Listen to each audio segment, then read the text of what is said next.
Welcome to the Outer Realm with Michelle DeRoche and Amelia Pisano. Airing live on the United Public Radio Network, 105.3 FM in New Orleans.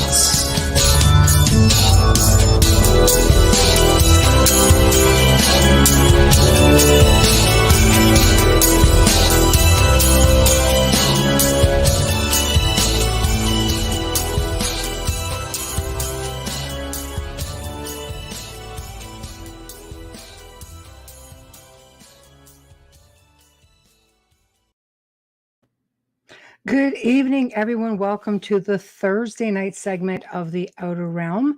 We're broadcasting live here on the United Public Radio Network, 105.3 FM from the beautiful city of New Orleans, fully sponsored by the amazing folks over at Folgers Coffee, who have been on our journey with us since literally day one. So thank you, Folgers. Would not be the same without you. Also, huge thank you to our sponsor, Dr. Snick, aka Justin Snicker, the Sonic Surgeon, an award-winning composer of Halloween, horror, sci-fi, and dark wave electronic music, which can be found pretty much anywhere that good music can be found, being Bandcamp, Spotify, iTunes, Amazon, etc., etc. So tonight, of course, we're welcoming back with great honor Captain Paul Watson, and we're going to be recapping a little bit on the last show, and of course, you know, moving a little bit forward with education and protecting our oceans, conservation, preservation of the species. There's just so much. So for me, this is a real honor. And if you didn't catch him last time, you're definitely going to have a treat this time. So without further ado, I will bring him on right now because he is waiting. Hello. Hello. It's so nice to be here again. Thank you. It's a pleasure to have you. You'll notice I'm minus Amelia. She's still down with she's at the tail end of COVID. So she's going to be in chat room, like right here, saying hello. She'll be putting forward the odd question in there. And I'll just bring it up so you can see what her comments are as well. Okay. Right now, it's the only way she can partake, so to speak. So, welcome back, and thank you so much for joining us. What I'd like to do, just to recap for those who missed the last time who are listening, is just, like I say, the humble beginnings, recapping what brought you to being, I guess, what I would deem, because you know I'm such a huge advocate of yours. I always call you, you know, our guardian of oceans. Just, you know, it's just, I know it's just, you know, we're not trying to put all the weight on your shoulders, but it pretty much is, because you're probably one of the only few people, along with the Sea Shepherd, that really are making a difference. So I'll let you take it from here. Well, where would you like me to start?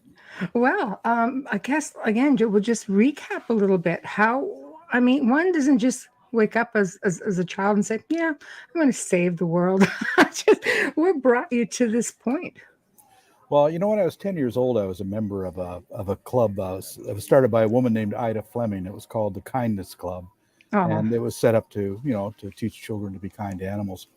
But also when I was 10 years old, I spent the summer swimming with a family of beavers in my home province of New Brunswick in Canada. And I had a wonderful time that summer swimming with these beavers. And the next summer, when I went back to look for the beavers, they were gone. And I found out that trappers had come in and taken them all during the winter. And that made me really angry. Yeah. So that winter, I began to walk the trap lines and rescue animals in the traps and to destroy the traps. Right. Later, Ida Fleming of the Kindness Club, she called me the hitman for the Kindness Club. A 10. I love it. Right.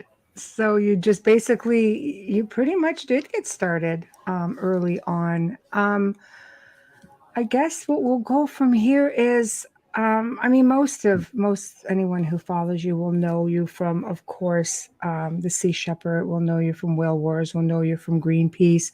Why don't we start with Sea Shepherd? What exactly is Sea Shepherd? We know it's your brainchild and it's your baby, but what is it exactly? Well, I was a co-founder of Greenpeace in 1972, but I left Greenpeace in 77 to establish Sea Shepherd.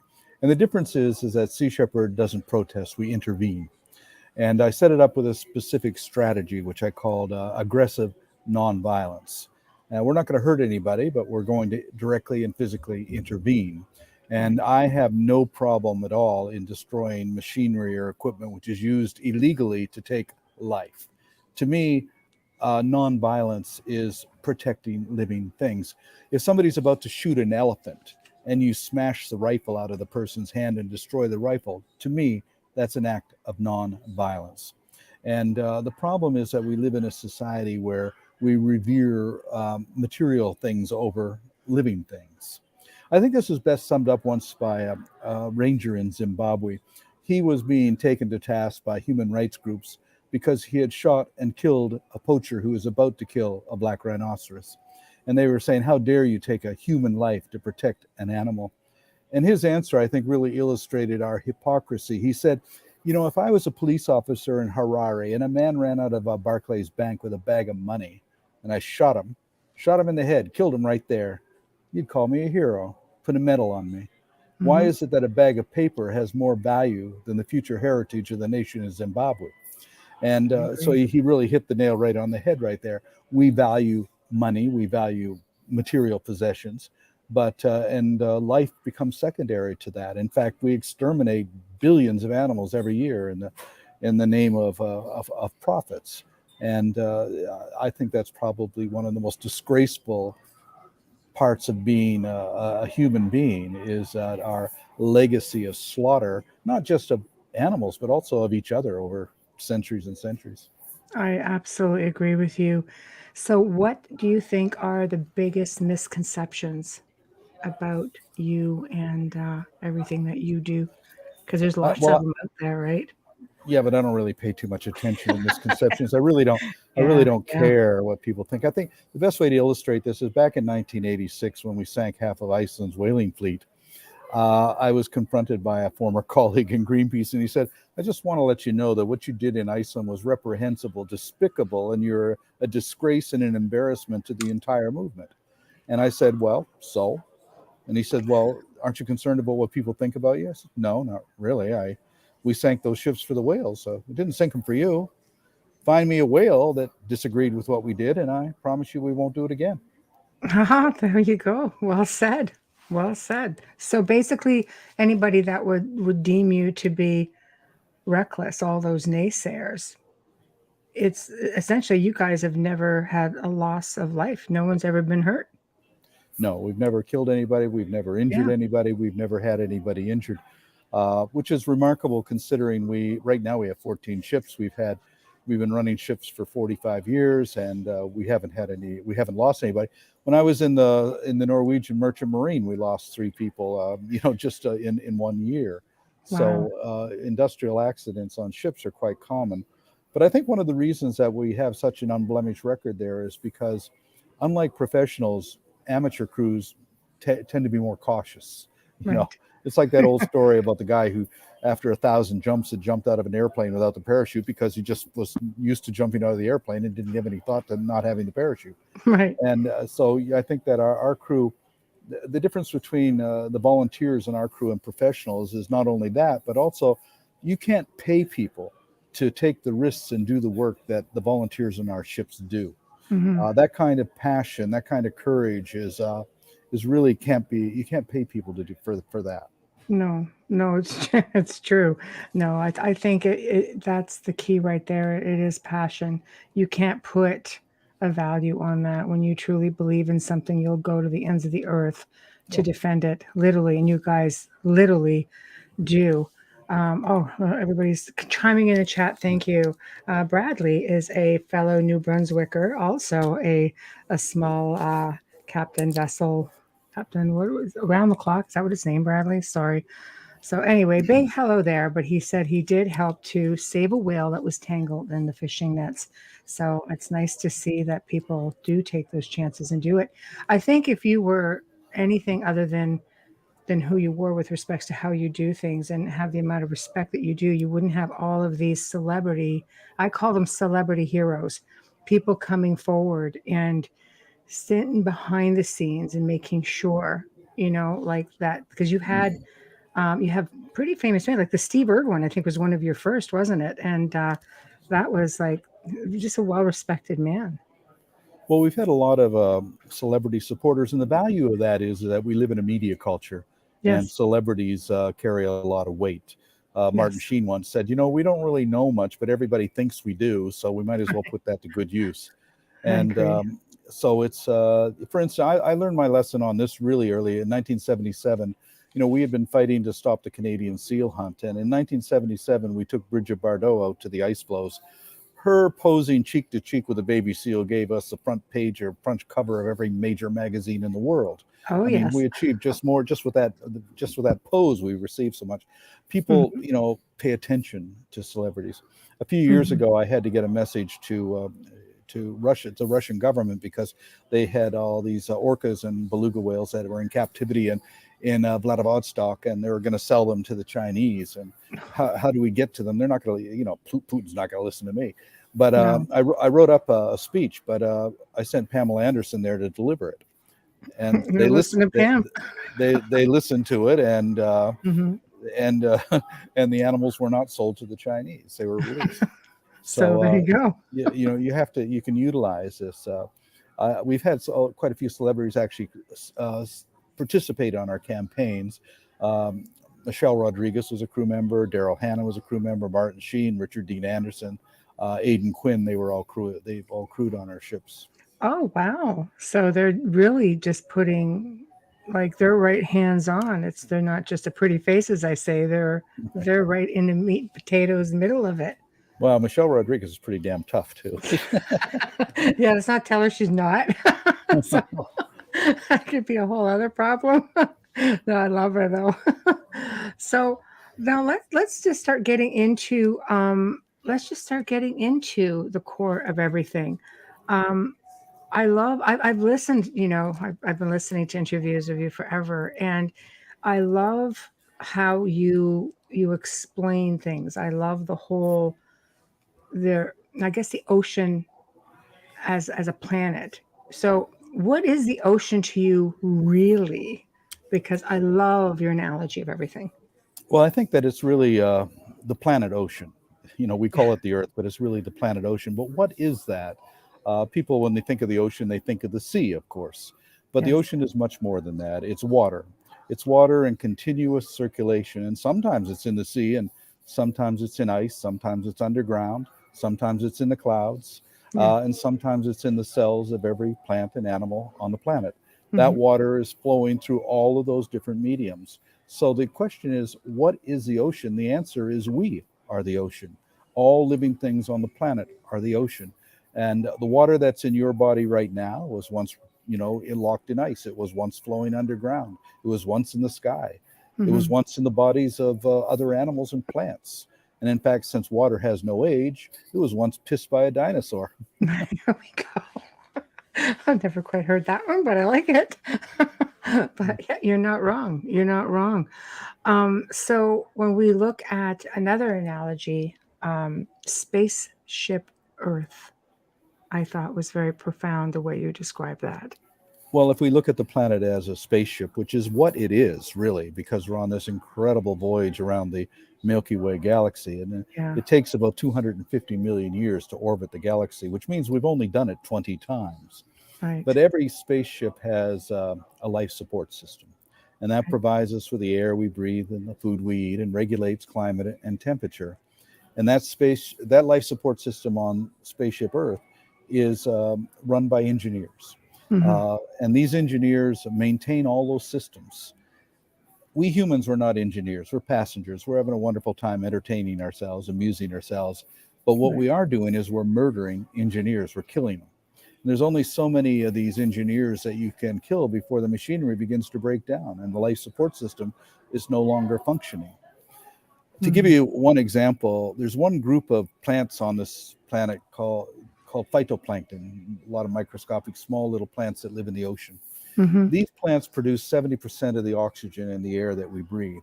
Now, since 1950, there's been a 40% diminishment in phytoplankton populations in the sea. And that is going to cause some severe problems. And the reality is, if phytoplankton disappears from the ocean, we die.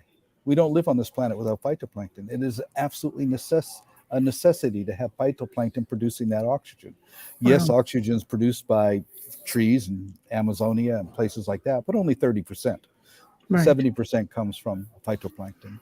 And so there's so many species that are so important to our survival.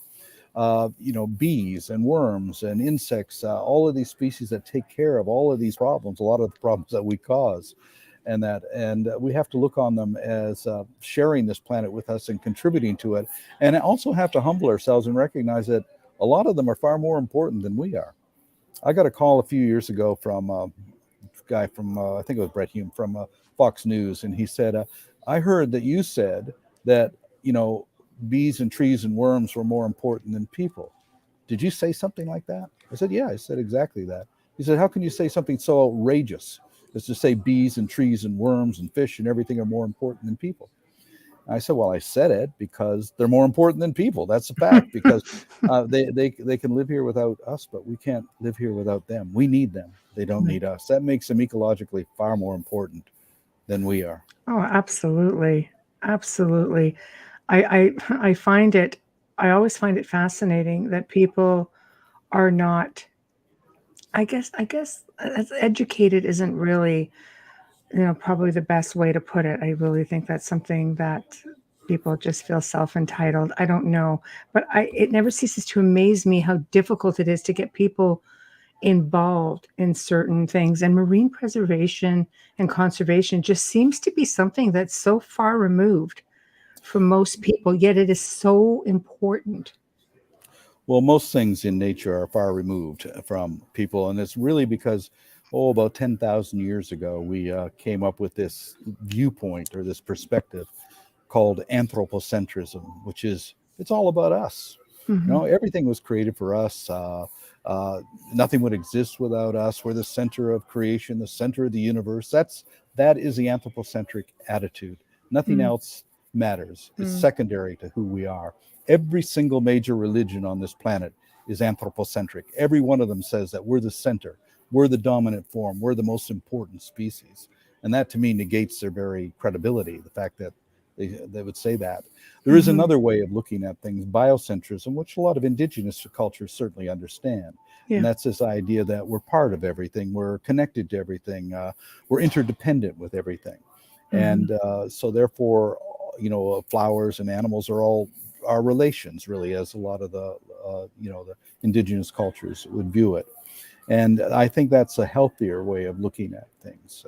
Otherwise, anthropocentrism could be the death of all of us. Right. Yeah, no kidding. So, well, I mean, before we get into, I guess, the full education of everything, as I always say, the human race, as part of this planet, the global race, are we losing the battle, do you think? Are we in too deep? Have we gone too far? What's your thoughts on that? Well, I don't really worry about the future. Right. Because we have no power over the future. We only have power over the present. So what we do in the present will define what the future will be. That's where we have to focus all our energies, our imagination, our courage, our passion in directing the issues in the present. And we'll see how that turns out. But I think that to be a conservationist, you have to understand that what we do today will determine what the world will be like 1,000 years from now, 1,000,000 years from now. And that's how much of an impact that we're going to have. So, but unfortunately, in an anthropocentric society, most people don't look ahead more than 10 years, to after they graduate or after the next election or actually the next fiscal year, that kind of thing. Not many people really look ahead that far. And, what kind of world is this going to be now in 2050, 2075? And a lot of people really don't care. I asked a fisherman one time in Alaska, I said, look, for no other reason, protect the fishery so that your children will have a healthy fishing, there will be a healthy fish population. And he said to me, look, I don't really care. In 5 years, my mortgage is paid. And after that, I couldn't give a damn. Why does somebody like that have children? Well, it's because it's what you do. don't really give much thought about it. It's just what you do. By the way, the root meaning of the word mortgage means contract onto death. It's a death contract. Right. So everybody's so busy paying off their death contracts, they're not That's living, or certainly not looking ahead into the future.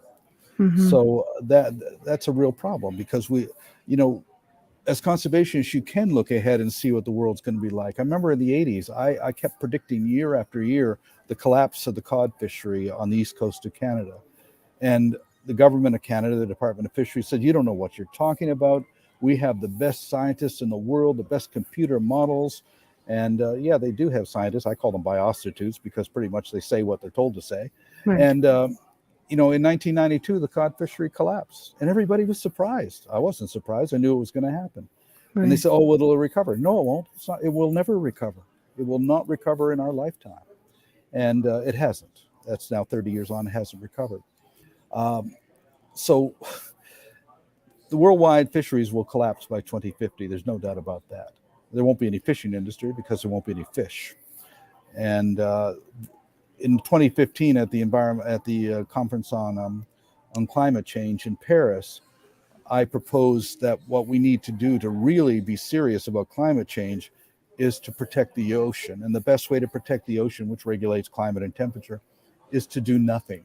And what I mean by doing nothing, leave it alone. Let it repair the damage that we've done to it. That means a complete moratorium on industrialized fishing and exploitation of resources in the ocean for 50, 75 years. Give it time to repair that damage that we've done to it, or else we're going to lose it. Yes. I heard you speaking about at one point about Kapu, which is an interesting situation. Maybe it's a much bigger scale than that, right? In Polynesian cultures, they had this thing called Kapu, where a shaman would declare, say, a bay in Bora Bora or Hanama Bay, say in Hawaii. They would say, this bay is Kapu. No fishing in this bay for 20 years. Wow. If anybody was caught fishing in that bay, it was the death penalty. And people say, oh, well, that's a little extreme. But not from their point of view. Right. They knew that if the fish disappeared, they would die. It was a question of survival. The problem in the world today is there is no Kapu areas. There's no place for the fish to go. In fact, Rayathon has a fish finding device in the fishing industry, and their motto on the device is, the fish can run, but they can't hide. And that's the problem. They can run, but they can't hide. And just 2 months ago, we documented a super trawler in the Bay of Biscay that had dumped 100,000 blue whiting that were floating dead on the ocean surface. Why did they do this? That wasn't what they wanted to catch. That was an unprofitable species. So they dumped it so they could go and have room for something that they actually wanted to catch. Bycatch by the fishing industry is absolutely astounding. For every kilo of shrimp that gets it to the market, 22 kilos of something else has had to die to get it there. Right. And so the waste is just absolutely incredible. About 40% of all of the fish that's caught by industrialized fishing operations isn't eaten by people. It's rendered into fish meal, which is fed to chickens on factory farms, or pigs, or domestic salmon, or other animals. And so this is, and it's also causing quite a bit of problems. And we're doing a lot of patrols in West Africa, and West African fishing communities, just these guys who go out in their small boats, they can't catch any fish because the industrial trawlers, the Chinese trawlers, are out there grabbing them, and then they haul the fish into West Africa and render them in these giant factories, which pollute everything, to turn them into fish meal, so then it can be sent on to China and other places for providing a cheap source of protein for raising domestic animals. Oh my God, it's so sad. And do you get any support from the world governments, or or you just feel like you're just smacking your head into a wall the whole way through? Well, we're working with the governments, especially in West Africa and Latin American countries. And what we started in 2015, we went after the toothfish poachers in the Southern Ocean. There are 6 vessels down there operating, the most notorious being a vessel called the Thunder. We went after it. We found it. We had 2 ships down there. The Bob Barker chased the Thunder for 110 days. It's the longest pursuit of a poacher in maritime history. But the Sam Simon, our other vessel, its job came in behind the Bob Barker, and its job was to pull up the net that the Thunder had set. That net was 2 kilometers down. It took us 200 hours to pull it up. It was 72 kilometers long and weighed 70 tons. One net, one ship. God. And so we chased the thunder all the way to the waters of West Africa, to Sao Tome. And there they had no place to go. The Nigeria had removed their flag. Interpol was after them. As long as we were on their tail, they couldn't escape. Anywhere they went, we would have them turned over and arrested. So the captain of the Thunder decided to sink his own ship to destroy the evidence on board. But that didn't work because we boarded the sinking ship. We got the evidence, samples of the fish, the computers, the logbooks, and he ended up going to prison for 3 years in Sao Tome. Actually, he wasn't sent to prison for his illegal activities. He was sent to prison for sinking his ship in Sao Tome waters. But the company was fined 17 million euros, but they didn't have to pay because the Spanish courts said it was outside of their jurisdiction. So they didn't have to pay, but they didn't get insurance for the ship, and they certainly lost the ship, and that resulted in the arrest of 5 other vessels. We chased one of them into the waters of Indonesia. It was seized by the Indonesian Minister of Fisheries, and she blew it up. Actually, good for demonstration. Her. Wow. But out of that, we got to start working with Interpol and with all these various governments, and got invited by many of these governments to. What we do is we come into their waters, their territorial waters. We provide the resources, the crew, the ship. They provide the authority. They put on enforcement people on our ships, and we go and patrol their waters for poachers. And that's been highly effective. We've arrested 78 poaching vessels in West African waters. And most importantly, it's become a deterrent. Those poaching vessels know that if they're there, they're going to get caught. So we've been working with Tanzania and Namibia, Gambia, Liberia, Seychelles, Sao Tome, Cabo Verde, the Gabon, and that's been a very successful venture. And now we're also working with Peru and Mexico. And in Mexico, we've been working in partnership with the Mexican government and the Mexican Navy to protect the endangered vaquita porpoise. And we've pulled some 120,000 meters of illegal gill nets that have been set there. And we stand guard in the vaquita refuge. And anytime the poachers come in, we notify the Mexican Navy to come in and chase them out of there. So we're finding that working in partnerships with many of these governments is proving to be a very effective approach. Who gives you the most resistance, government speaking? I think people would be very surprised. Well, any bureaucracy gives us problems like that. Land of the free, though. But to show you how, if you can get the documentation, if you can get the evidence, you force them into a position where they have to do something. We caught a Chinese fleet using drift nets in the Indian Ocean, which is highly illegal. We documented that, and we chased them. We chased them all the way back to the coast of China. And when we got there, there's 2 Chinese warships. And they said, what's going on here? And the fishermen said, oh, these pirates are chasing us. So they contacted us, and we said, well, we caught these guys fishing illegally. We got it all on tape. And, the evidence is clear. And you know what the Chinese Navy said? Bring them in. We escorted Chinese fishing vessels up a river in China. They were arrested. The captains lost their licenses, and the companies were fined. When presented with the evidence, they have to respond on that. So you back them right into a corner. Yeah. The worst fishing operations are the China, of course, and Spain. Spain has a very large illegal, fishing fleet.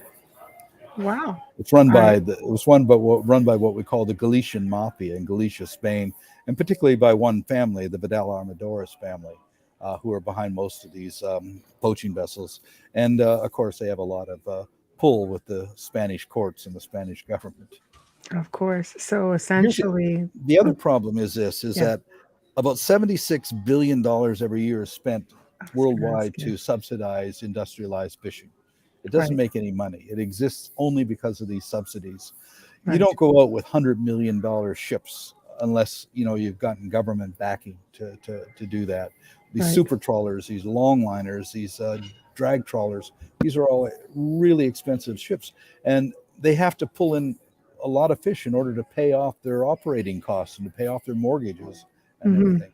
So it's sort of a vicious circle where they have to catch more fish to get, and then as the fish populations become lower, they need better equipment and bigger equipment in order to catch the fewer fish, and it leads more and more to diminishment. Yeah, but then you're also getting into poaching like Amelia made a good point in chat. She goes, it's difficult to understand shark fins. It's like, imagine someone removing your arms and tossing you into the ocean.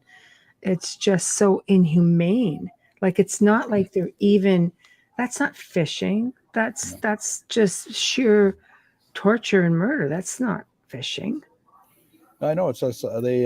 We kill about 75 to 90 million sharks every year, and we view the shark as this incredible monster. The average number of people killed by sharks every year is about 5, and usually it's a mistaken identity. But in comparison, we kill 75 to 90 million of them. So who's really the monster here? And people are so terrified of sharks, but for no reason. In fact, it's more dangerous to play golf than it is to swim in the ocean.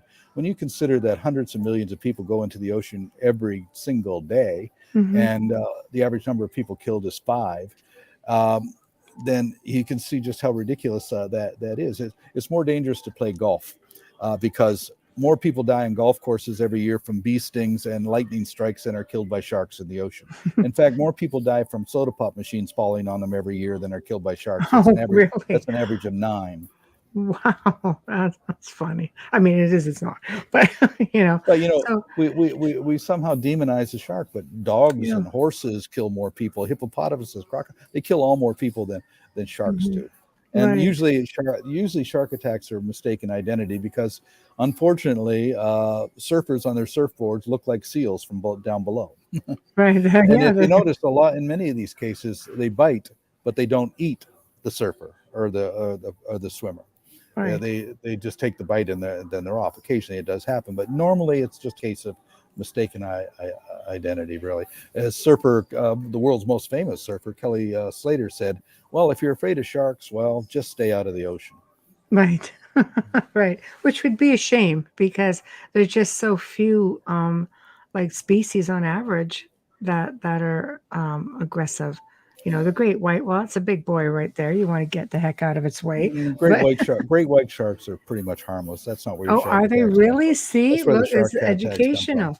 So they just look big and bad. Yeah, we have video of people swimming alongside great white sharks. Wow. But when you put yourself in a cage, then you throw blood in the water, and of course then everything goes crazy, and then they film it for all that dramatic effect on that. But it's really used. Sharks are not the killing machines that they're depicted to be. I think Rob Stewart did a wonderful job when he made the film Sharkwater to illustrate just how valuable sharks are. Sharks are an apex predator in the ocean, and without them, the ecology of marine ecosystems would be radically altered. Every fish in the ocean, its shape, its camouflage, its speed has been molded through evolution because of the behavior of sharks.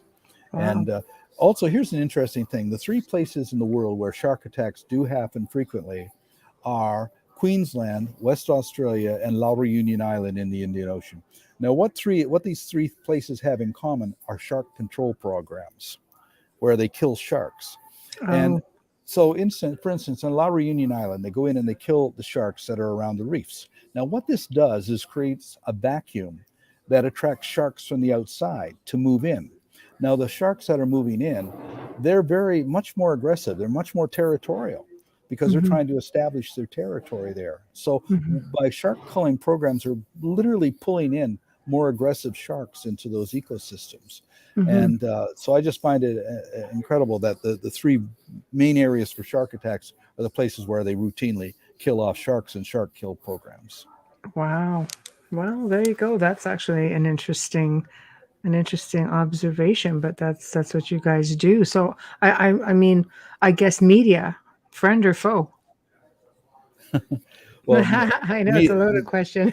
Well, media used to be something that we could understand. Now it's completely chaotic.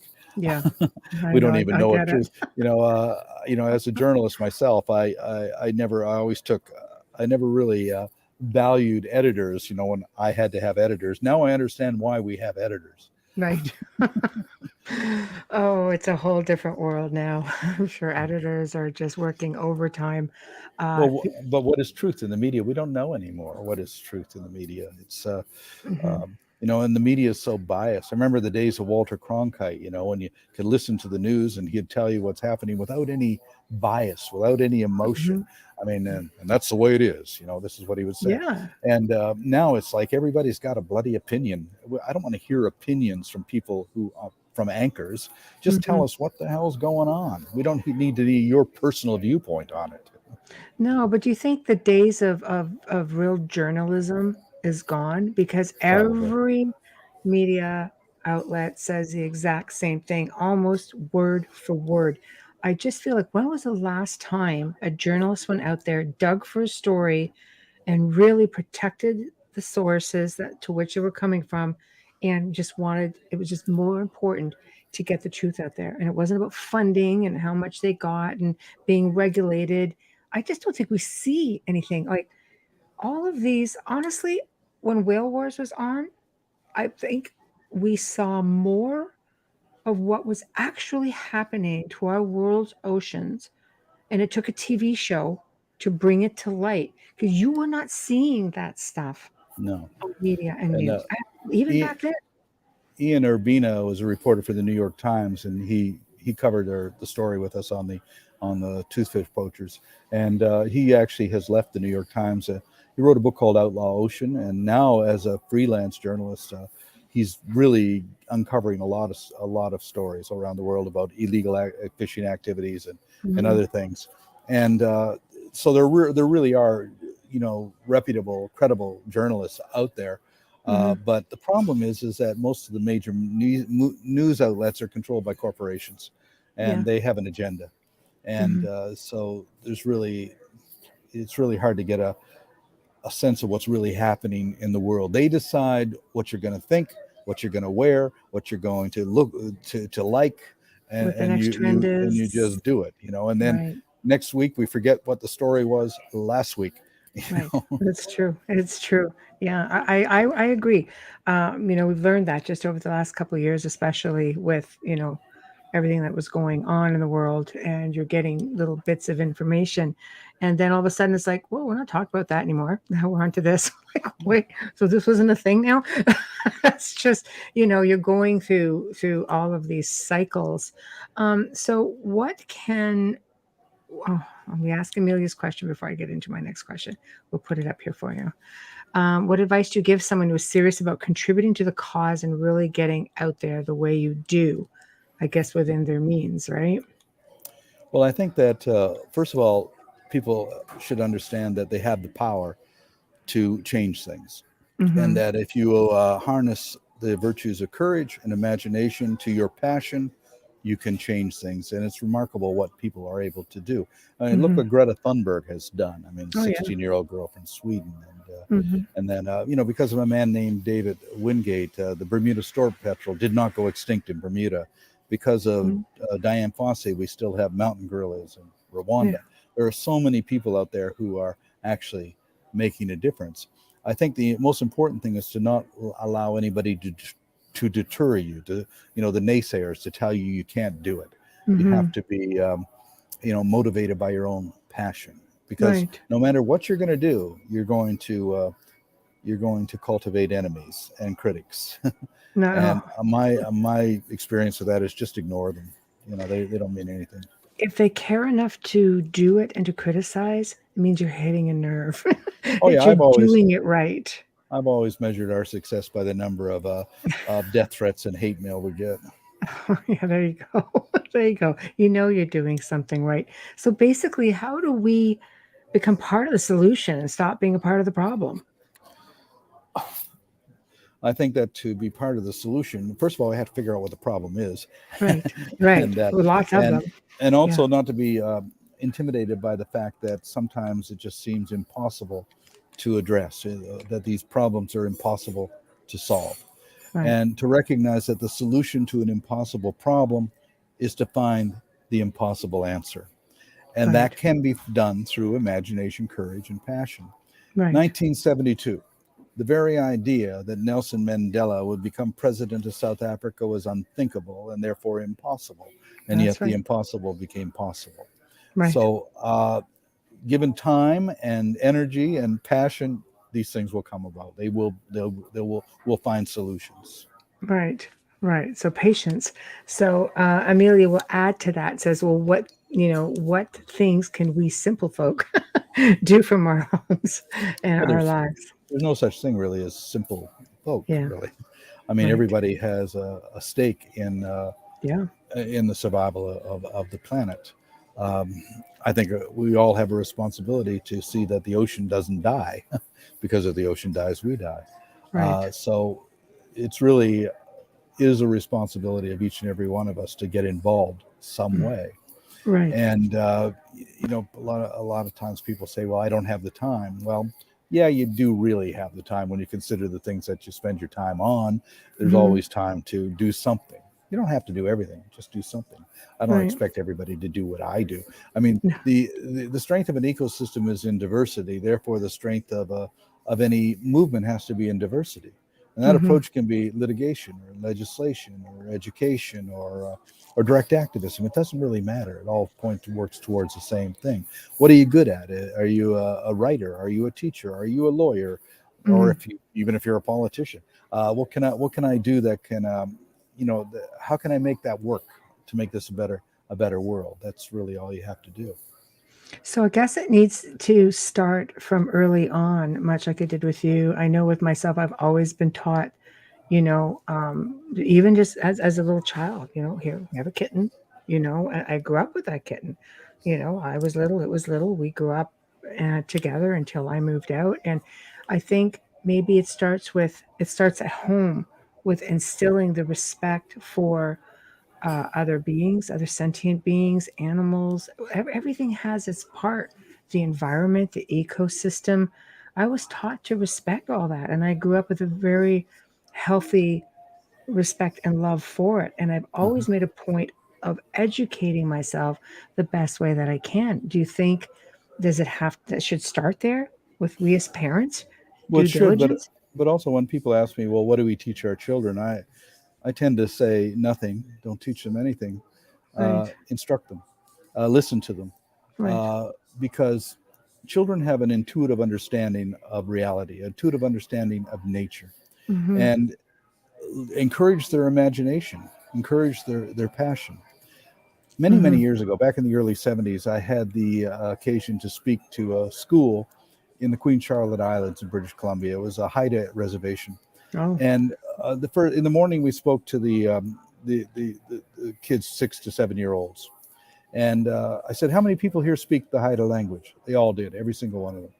wow. "How many people know anything about whales?" "Oh, we didn't have to say anything. They just told us everything they knew about whales." They all were really passionate about it. By middle school, half of them spoke the language and half of them knew about whales. By the time we got to the seniors, nobody spoke the Haida language, and Wow. nobody really gave a damn about whales. So what we had done is we'd taken these beautiful, intelligent children and turned them into total morons through our educational system. We Mm-hmm. taught them how to regurgitate the facts and figures that we want them to know, Mm-hmm. but they didn't come out smarter than when they went in. And I still hold that view today that children are smarter before they go to school than when they get in. When I was a child, there's two things I did, which one of them was I cut up the map of the world and I put the pieces together. And I said to the teacher, I think this is one big continent one time. And the teacher, "Oh, that's stupid. You don't know what you're talking about." Well, it turns out I was right. Well, it wasn't that I was smarter than her. Mm, It was because it just made sense to me. It just right. it was reasonable. It made sense. The other thing I said is, I think dinosaurs were like actually birds. They probably had feathers and things like this. "Oh yeah, you don't know what you're talking about." Well, it turns out again, I was right. You look at them, they look like birds, they act like birds, that Yeah, kind of thing. yeah. But Yeah. so children, I think, have this ability to look at the world in a different way than adults are, because we've been conditioned to look at it in certain ways. One of the Mhm. biggest compliments that I've ever had was when Farley Mowat had said, "The great thing about you, Paul, is you never grew up." Thank you. No, but it's true. You can't compare how a child looks at the world because it's so pure, it's so innocent. They haven't yet been corrupted by life, as I say. They haven't had time to collect that baggage. People people can't help it. We have baggage.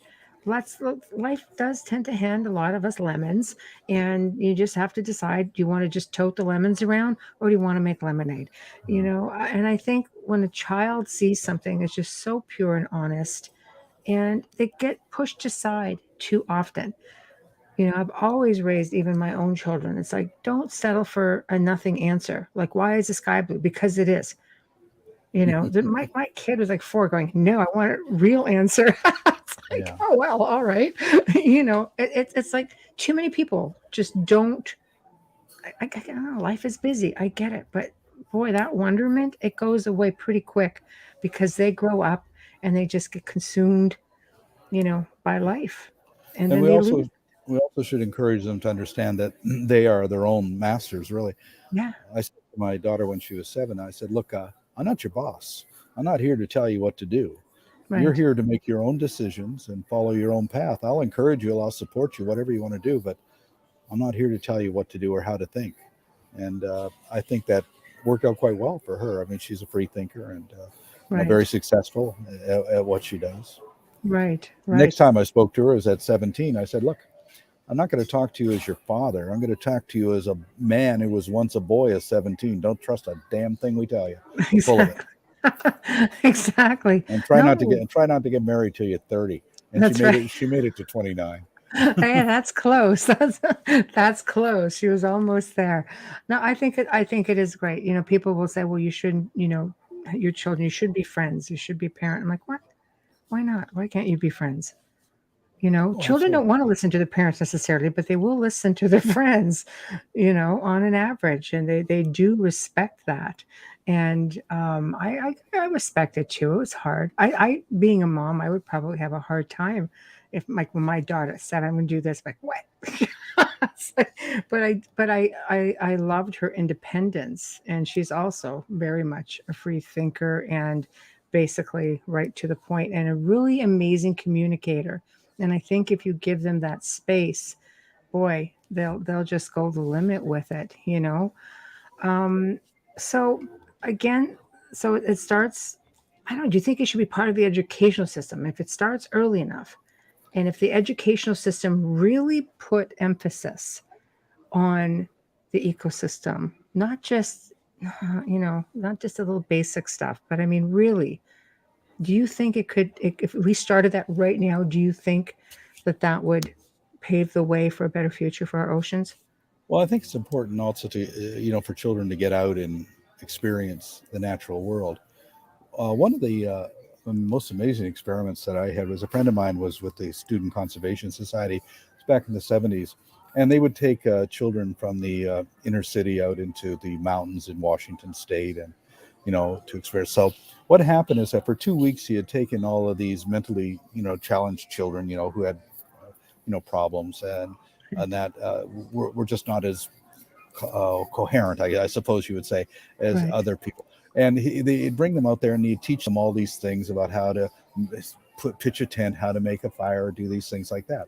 Then 2 weeks later, he would bring in these kids from the inner cities who tended to be, very arrogant and, wise guy type people. Right. And the first thing they did is start making fun of the other children who were there, because the mentally challenged ones.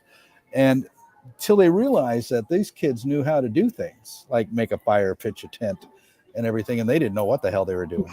So Right. they actually gained a lot of respect for the Right. fact that these kids could too, and they ended up with those kids teaching those inner city kids about how to, live out in nature.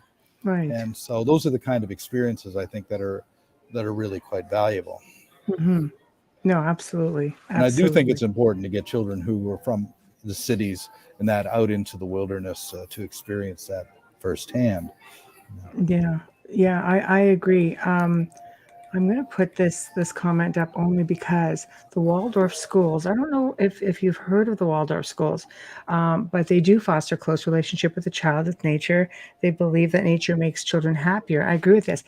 Christina, my daughter, was definitely a student of the Waldorf school. Their second language was German, which I thought was very interesting. They didn't teach French like most here in Canada. And the things that my daughter could do very early on. I mean, she was sewing and making beeswax candles in like kindergarten, basically. And the healthy respect that they had for nature, and just how they would go out and they were planting and working in the gardens, like in kindergarten.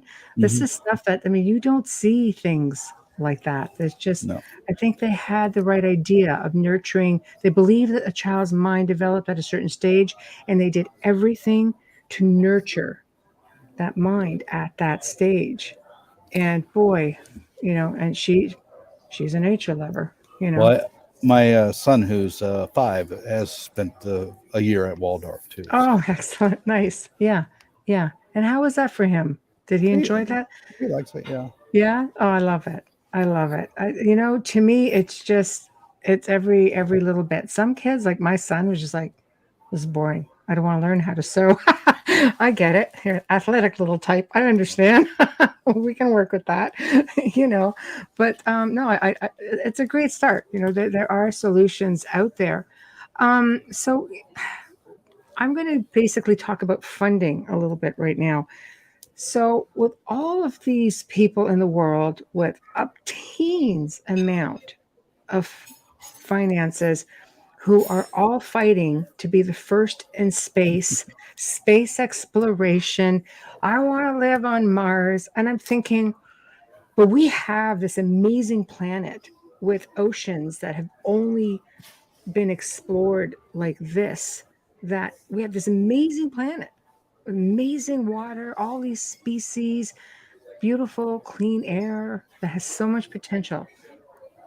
That has to make you just crazy. It makes me crazy, and I'm not involved in its conservation the way you are. Well, I don't know why anybody wants to go to Mars. They don't want to live in Antarctica, and Mars is a hell of a lot more hostile than Antarctica. It's more hostile than Antarctica. But I think what it is that is people just wanting to achieve things that are like seemingly impossible. I understand the drive to do it, but it doesn't make a lot of sense when that energy should be put towards making this a better planet. Let's protect the planet Earth. Then we can go out and explore the solar system.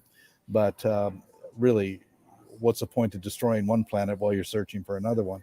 And that probably 1,000 years from now, we might be in a position where we're intelligent enough to actually do something like that. But right now, I don't see us that we're that intelligent, because we're laying waste to our own front yard right now.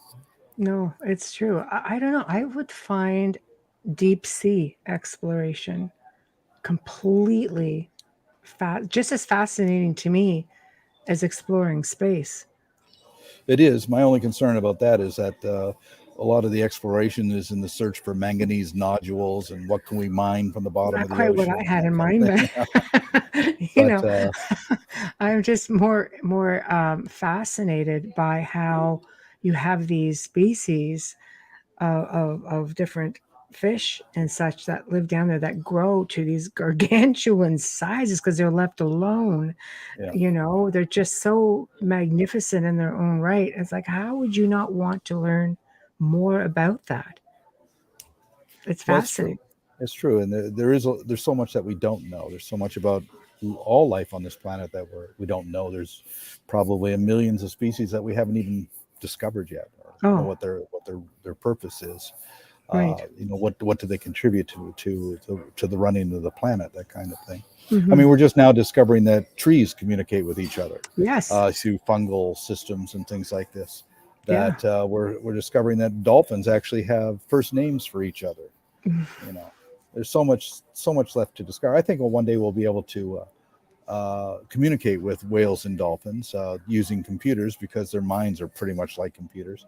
And I don't know if we really want to hear what they have to say, because it'll probably be rather embarrassing, considering what we've done to them. Yeah, I agree with you. I can get back to the whole dolphin thing in a minute. I had found something really interesting recently. But for Amelia, what are your thoughts on the blue whales that have been recently spotted? Can their species survive? Well, blue whales are doing really quite well. I mean, they were very close to being wiped out back in the 50s. and 60s, but they've been protected ever since. And they're, I would say their numbers are like 20, 30, 40,000 maybe. There's a lot of blue whales. They're not the problem. Right. The whales that are really threatened are the bowhead whales, are down to, less than 1,000. Well, let me see what other ones. The right whales that are threatened by fishing lines and everything along the eastern coast of the United States. They're the threatened whales right there. And a lot of the dolphins, like the vaquita, the porpoise in Mexico, in fact, the Irrawaddy dolphin just went extinct this week, actually. We have a program in the Amazon to protect the river dolphins there. These dolphins, these river dolphins and everything, are probably the most threatened of cetaceans on the planet right now. But again, last year we discovered a species. Our vessel, the Martin Sheen, was doing research off of west coast of Mexico and discovered a new species of beaked whale. And I was completely astounded. I didn't think we could actually discover a new species of whale, but we did. Well, wow. Yeah, wow. For how long? So I guess that brings me to my next question. Can we talk about the species that have been lost and which are on the verge if we don't do something? I think one of the things that bothers me most about species that have gone extinct is that we've forgotten that they were there. And, what was the world like 500 years ago? 500 years ago on the eastern seaboard of the United States, there were beluga whales in Long Island Sound. There were walrus along the coast of Maine. There were polar bears in New England. They were called white bears then. The sea mink, extinct. The giant auk, extinct. The Labrador duck, extinct. The Newfoundland wolf, extinct. The eastern bison, extinct. We've forgotten that they were even there. That, to me, is the real tragedy. And the Carolina parakeet, the passenger pigeon. I can just go on. There's so many species that we've just obliterated, and we've forgotten that they were there. And my real concern now, though, is that we're wiping out species that are extremely important for diversity and interdependence. Back in the 70s, even the 80s, you're driving down the highway. People always had the problem of insects splattering on their windshields. It was always a mess and everything. You don't see that much anymore because there's been a real diminishment in the insect population. There's been a diminishment in microbial populations and in plankton populations. And this is going to have some serious consequences. Microbes are absolutely essential for a healthy soil, for growing plants. Microbes are essential for our own survival. It's funny, a few years ago, at the University of Texas, one of the students studied says, we don't need other species. Humans can survive on their own. We're intelligent enough, we can survive on their own. And so I looked at him, I said, well, what am I seeing when I look at you? Am I seeing an individual person? And he said, well, yes, of course. I said, no, I'm not. I said, part of you is you. The rest of it is about 1,700 different species of microbes and viruses and whatever that are making up your body, and you wouldn't be alive without them. In fact, each and every one of us are symbionts. We're actually colonies of living things, and those living things in us provide us with the manufacture of the vitamins for our body, help us digest our foods, even groom our hair. But we can't see them, but they're there, and they're very much a part of us. Every animal on this planet is really a symbiont of living things. So we need them. And here's one of the problems is viruses. Viruses are essential. We need them. Every single plant and animal on this planet has viruses associated with them, which allow them to live in a healthy manner. And what happens is when you diminish the number of a certain species, the viruses associated with those species, they have to go somewhere. It's called zoonotic transmission, that the viruses will jump to another species. We're seeing this happening with salmon, where salmon farms viruses or diseases are jumping to the indigenous salmon populations and infecting them. And we're seeing it with us. Transmission of viruses from primates, from birds, from pigs, from other animals. That's the origin of Ebola. In fact, the common cold comes from horses. Smallpox comes from cows. Flu comes from pigs and everything. So the problem is when these viruses jump, it isn't in the interest of the virus to kill the host, but while trying to maintain coexistence with the hosts, a lot of the hosts will end up dying. And it's the survivors that will actually then carry on. I mean, the reason people don't die of the bubonic plague today is because the people who survived the bubonic plague were the ones who had immunity. Right. Everybody else died off. Right. So the problem is we have to coexist. We have to coexist with viruses. We have to coexist with microbes. And when we create a situation where the world's out of balance and everything's out of balance, then we're going to have problems. There's going to be more viral problems in the future. Laurie Garrett wrote an incredible book in 1995 called The Coming Plague, where she predicted all of these viral outbreaks, everything. You know, of course, this was after AIDS, but then there was Ebola, hantavirus, West Nile virus, Zika virus. We didn't pay much attention to them for one very real reason. Right. They didn't kill white people. You know, suddenly COVID comes in and it's going after everybody. It's not prejudices. It's not discriminating here. And suddenly we sat up and paid attention to it.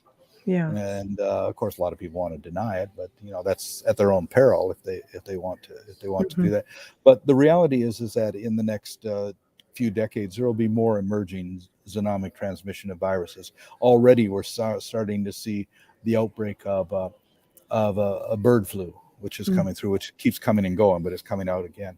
And on top of that, with the climate change, it's causing the melting of the permafrost, and that's releasing microbes and viruses. For instance, in 2017, 1,000 reindeer and one human being died from a release of a virus from the permafrost in Siberia. It was anthrax virus that was released, and that was caused from a long dead reindeer that had been frozen in the permafrost. And so scientists have actually just held on. Yes, well, scientists have actually been reviving worms and microbes from 40,000 years ago, that were frozen in the permafrost. And not only the release of the melting of the permafrost also has another real problem, is that it releases huge amounts of methane, and which is probably a more insidious greenhouse gas than CO2. I think there's a lot of dangers with not caring for this planet and its ecosystem. I had read an article probably about a month ago now where they were concerned about an ice shelf in Antarctica, and it reached levels that like record levels, high levels of heat, and part of the shelf broke off. Well, that's a routine thing in Antarctica. It's collapsing. In fact, does it get that warm? Well, it is getting much warmer, and the poles are warmer now than anywhere else on the planet. Right. And a few years ago, I thought that it was funny because they were saying that, oh, look at all the ice sheets around Antarctica. How can you say that it's getting warmer when all of the ice is extending farther than it's been before? Right. I said, well, why is that happening? Because that ice is fresh water. It's coming off the land. It's melting, and it's becoming ice when it gets up. But that ice is going to melt. And it's it's going into the water. So it's just it's moving the water off the land and turning it into ice and then back into water again. Right. But that's certainly not a sign that things are getting better. It's a sign that things are getting worse. Yes. We're already penguin populations in Antarctica are being seriously threatened by global warming. Right. Yeah, it is getting a lot worse. So basically, with all of these species that are gone, which are on the verge now of being lost to us? Well, it's pretty hard to say. We tend to only pay attention when something big, like an elephant or something, or a tiger is threatened and everything. The real problem are those species that we don't see. Those species that are really the engineers of the planet. Right. And of course, bees come to mind, and they're being threatened. But there are so many insects and microbes and viruses that are so essential for our survival, and we don't really give it much thought. Well, absolutely. I've always made a point of having. I don't even cut the dandelions in the summer till the bees are done and the things are just on their own gone, because I just know how important it is to them. Here's another question dealing with different frequencies. I'll say 5G for now. only because I noticed something very peculiar this year. Here, obviously in Ontario, we have winter straight up. I mean, we had snow right into end of April, crazy. But I noticed robins were showing up at the beginning of February. I noticed that animals are just doing strange things. I noticed that we've been getting bees coming into the house and they're just messed right up. It's strange because this is not stuff that I've seen. A robin's not going to survive coming here at the beginning of February with snow and ice on the ground, and we were going through all these ice storms. And so with that being said, with frequency was where I was going with it.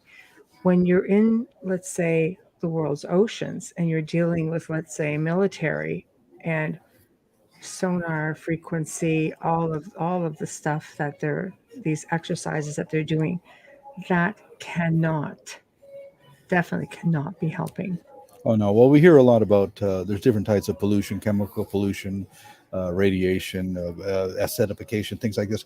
But what we don't hear about is sonic pollution, the noise pollution, because sound travels through the water medium much more, effectively than on the air. So there's low frequency sonar, which is used by the Navy, which has certainly has very negative effects, especially on marine animals like whales and dolphins. We don't know exactly the effect it has on fish, but probably does.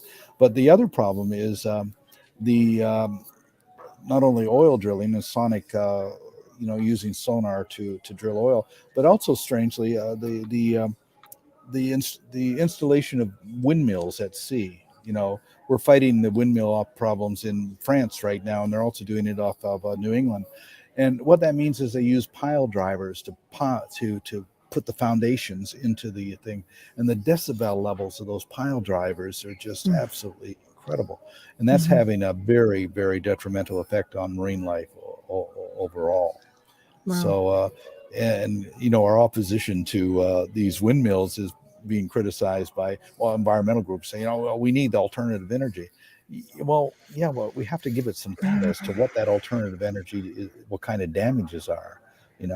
Everybody thinks the solution is an electric car, for example, except that, where does electric cars get their energy from? A lot of times from coal burning power plants, and also they run on lithium. And where's the lithium coming from?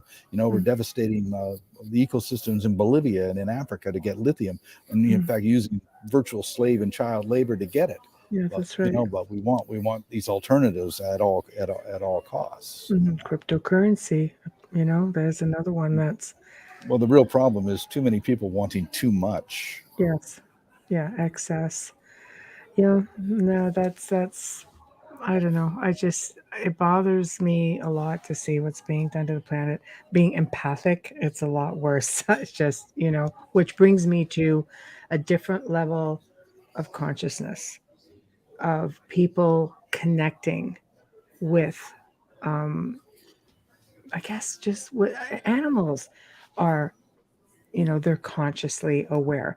When you go in and you meet and your eyes meet with like a whale or a dolphin, it's like they're looking into your soul and vice versa.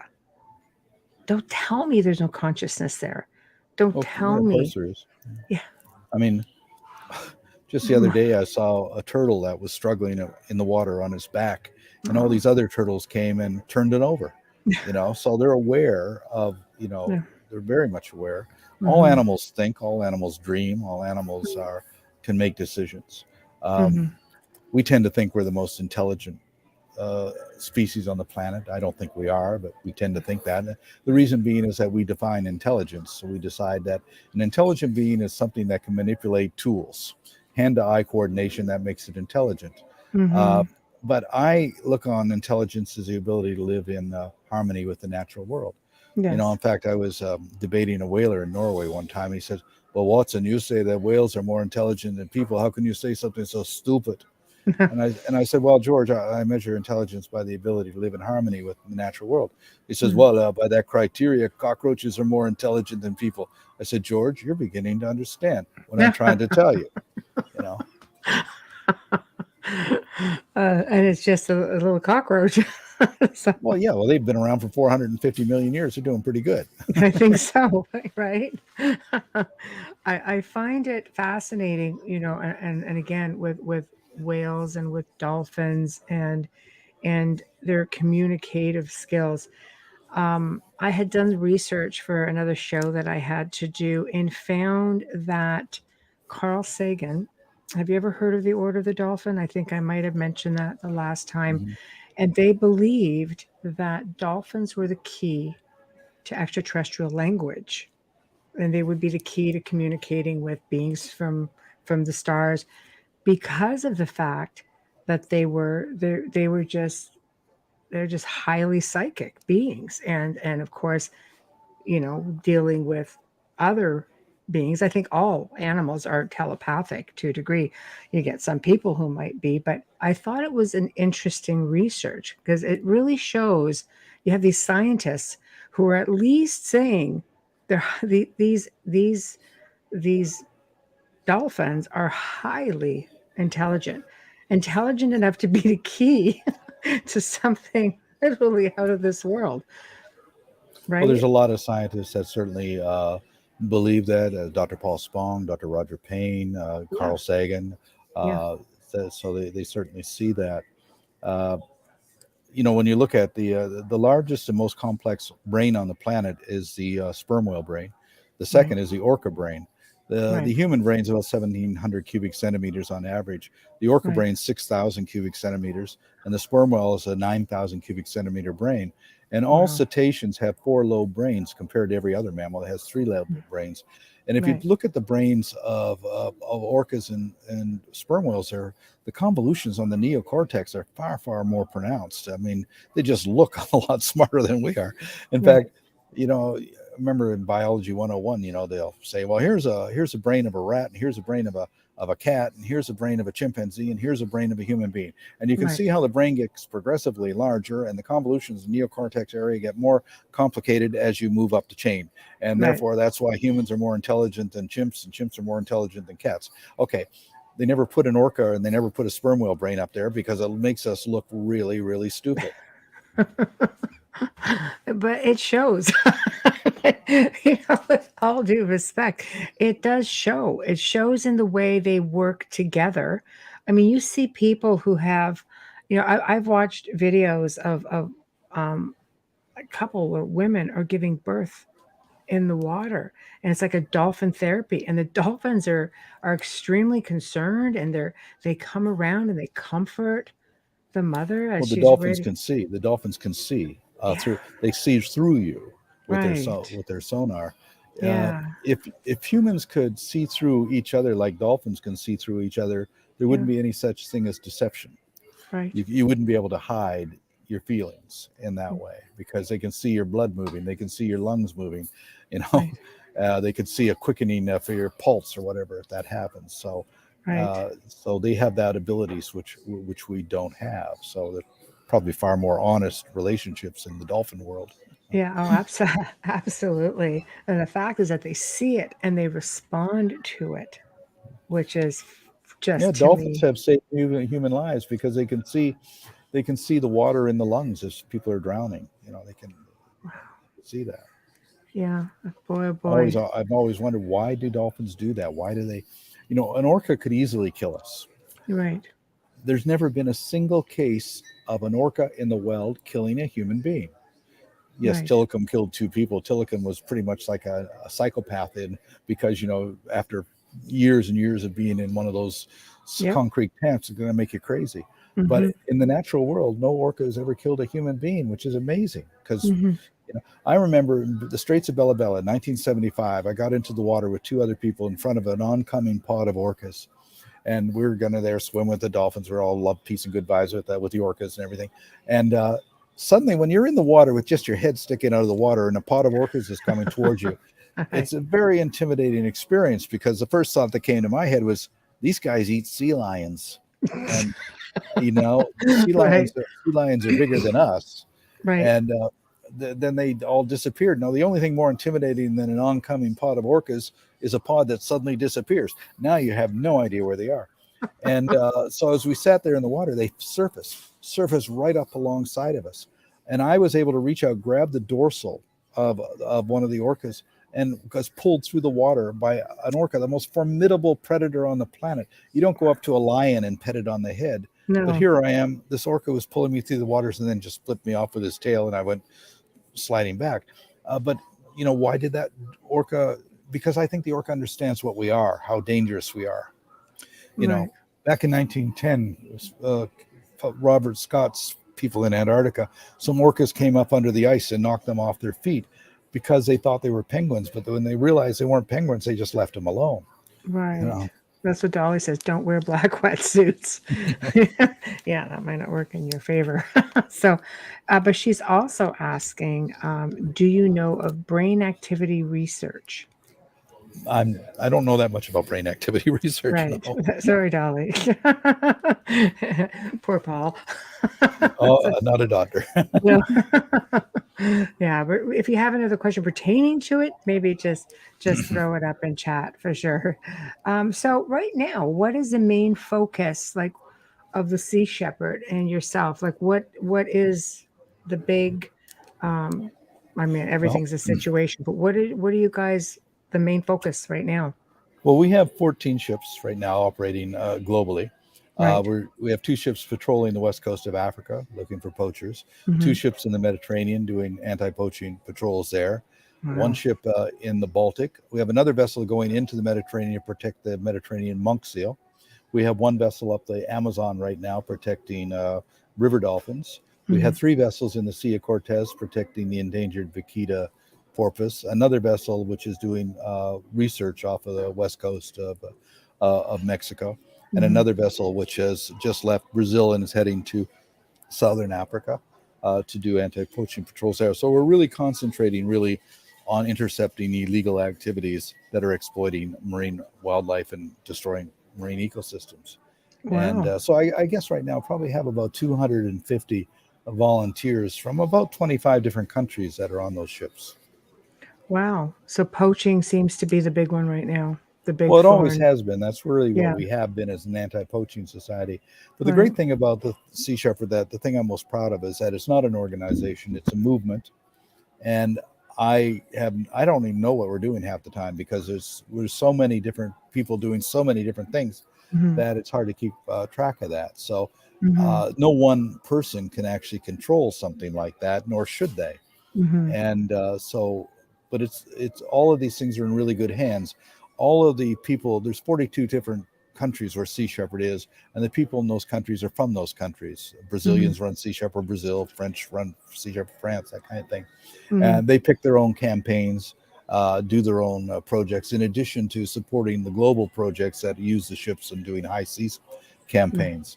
Right. So that's what I'm most proud of, is the fact that it's a growing movement and it's a successful movement. Yes. And we don't compromise on what we're doing at all. Our clients are those species that live in the ocean. That's who we represent, and that's whose concerns that we're motivated to protect.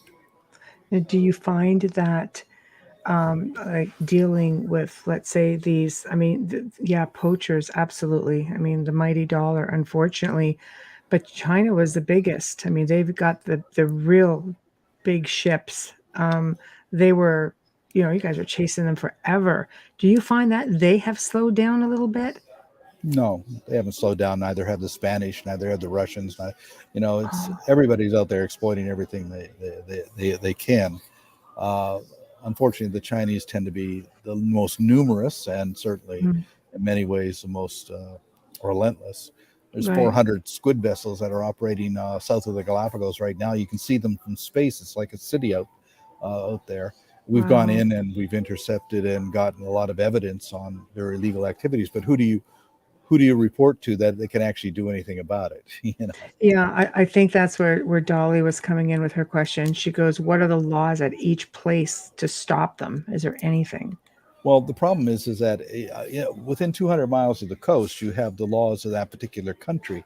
And you can, sometimes those are enforced, sometimes they're not. But outside of the 200-mile limit, it's the Wild West. There are no laws. There are laws, but nobody enforces them. So if there's no enforcement, there's effectively no laws. We operate outside of the 200-mile limit under the guidance of the UN World Charter for Nature that allows for NGOs, individuals, and even states to uphold international conservation law. Mm-hmm. But for the most part, people say, well, how do you get away with the things you do out there? Well, for the same reason they get away with what they're doing out there. Right.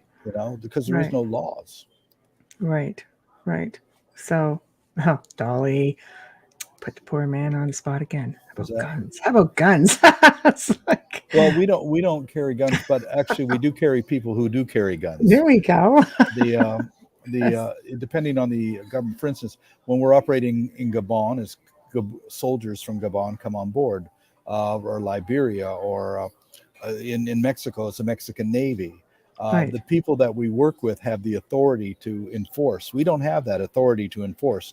We can only assist in the enforcement by providing ships and volunteers and things like that. But we have no actual authority ourselves. Mm-hmm. And I don't want to carry guns. I don't want to shoot anybody. So, no. You got a good track record on that. But that's the best we get. Outside of the 200-mile limit, we do aggressively intervene, but we've never had to use guns. We do have like deterrent weapons like water cannons and stink bombs and sometimes paintball guns and things like that. But nothing that's going to cause any real injury to any of the people that we're opposing. Right, just aggravate. In fact, strangely, we've actually saved the lives of fishermen out there that we've encountered. We had one guy who had a swordfish went right through his leg, and it was about to get gangrenous, and we got him off and took care of that. We've set a number of broken legs from people at the time. Mm-hmm. We actually rescued a number of people from a sinking ship off of Liberia last year. Some people died, unfortunately. Unfortunately, most of the children on that died, but we did rescue some of the people on there. Yeah. Oh, I imagine you see all kinds of different things at sea. It's just a whole world in itself. Hey, Howie, how does Paul feel that the next place we will colonize is the sea? And should it be? I'm going to add to that question. Well, I'd rather people not colonize the sea, actually. Yeah. But world population pressure might force that to happen. Right. And of course, it's sea levels rising. It might have no choice, but yeah. Oh, then your job's going to get a lot bigger. The real problem is you have countries like Palau and the Marshall Islands and Kiribati. Those islands are very close to being covered. I mean, it doesn't take much to I don't think Palau is more than 1 meter above sea level. Right. Well, yeah. Well, I mean, through history, ancient civilizations have been on islands that have all gone down. You look at 2 missing continents that are underwater. It happens. It just happens. But I agree with Dolly. Just leave it alone. Clean it up. So I agree. And Christina, thank you for everything that you do to protect our oceans and the environment. Thank you. My sentiments exactly. So basically, then, if somebody wanted to become a part of your organization, let's say you've got somebody out there who's like, yeah, I'm just going to throw caution to the wind and just join and do it. You can get involved on many different levels. People can certainly volunteer to go on the ships and work on the ships. People can be shore supporters, and help with the various chapters and that, or people who can just support us with contributions. One of the things actually I didn't mention, but for instance, in Africa, we have a program where women who want to work on ships have a very hard time getting sea time. Now, if you want to have a career in the merchant marine, you have to have sea time, that is experience on ships. And you have to get the sea time to get the certificates, but you can't get the certificate without sea time. Right. So we've done a partnership with a women's maritime college in Namibia, where we provide the opportunity for the women to serve on our ships, which gives them the sea time. And once they have the sea time, then they can write the exams for, whether it be engineering ticket or navigation ticket, that kind of thing after that.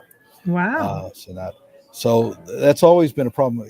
When I first went to sea back in the 60s, I joined the Norwegian Merchant Marine. I was in the Swedish Merchant Marine and the Canadian Coast Guard. But back then, it was easy to get on the ships. I would walk into the Scandinavian shipping office in San Francisco, and 3 days later, I'd have a job. Right. But everything has changed so much. The average bulk carrier at that time had 60, 70 crew members. Now it has 21.